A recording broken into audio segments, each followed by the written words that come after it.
Howler monkeys live in Central American forests. To adapt, they make their tail look like a branch.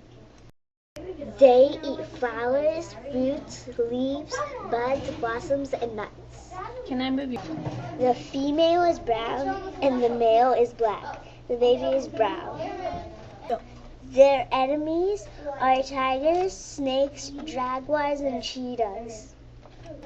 This snake is a howler monkey's predator. They never get down from their trees.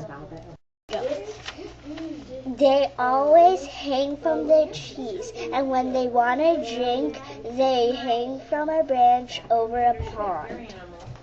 To hurt them, people would cut down trees for lumber.